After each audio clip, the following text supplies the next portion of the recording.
Hey guys, Professor Bill, Comic Book University. And in the battle between good and evil, there's usually not so much of a good and evil, right? I mean, if you got Superman versus Darkseid, then, it's pretty obvious who the good guy is, who the bad guy is. But when you've got something like the X-Men versus the Inhumans, these are both supposed to be hero groups. Marvel guys are always fighting each other, but this is pretty darned clear cut. When push comes to shove, the X-Men are the bad guys here. And I mean, there's just no real way to overlook that. No matter how much we've been a fan for the longest time, man, Scott Summers done lost his mind. Now, maybe he's being controlled by Emma Frost, I'm not sure, but in the end, yeah, somebody's got some splaining to do. Guys, part 3 of Death of X. There's not so much of a huge story here. It's a very contained story, but that story has so much in it. And it's just one of those things where I feel like, man, if only they just release the whole thing, because I'm on edge of my seat, wondering what's going to happen. Like next issue, next month is going to be concluded.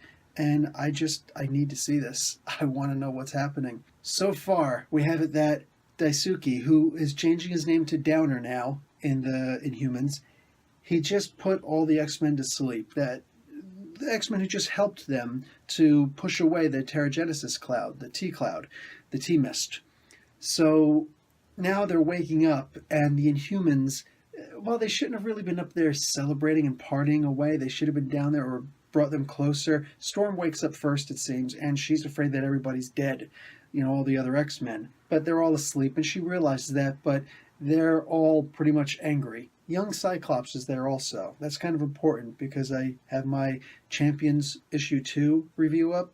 Check that out to see why this is clearly a situation where Marvel is not keeping this all in a straight-laced continuity. We're not doing chronological order here. We're kind of all over the place, and that's fine. I'm actually okay with that. But the X-Men respond in typical X-Men fashion.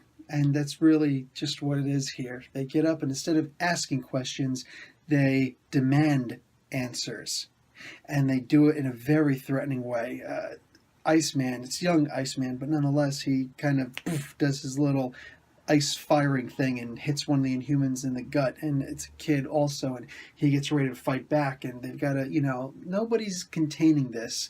And instead of just coming up and saying, hey guys, what just happened? No, instead the X-Men have to come up in their full display of power and, tell us what happened now. You've got some explaining to do. Okay, you were put to sleep and these guys were up here chilling out. They didn't come down and finish the job and kill you guys, so, there's that. I get it, it's the writers, it's the higher-ups who are saying to do this, but this is what we've got. This is canon right now, so until Fox and Marvel, not even Marvel, until Fox and Disney can play nice with each other, then this is what we've got. And we've got the X-Men are all clearly the bad guys here. So, bang, that's what you got. I mean, this is more clear-cut than the first Civil War. Was Captain America the good guy, or was Tony Stark, Iron Man, the bad guy? I don't get it. So, this is extremely clear-cut, but it's still really good. And all of a sudden, Magneto with a version of the X-Force shows up, and they're getting ready to attack the Inhumans, and they're daring them to do something, which, of course, they're going to defend themselves. And what are the other X-Men who are there supposed to do? It's a very strange situation. And meanwhile, Alchemy was just recruited into the X-Men for Scott's team.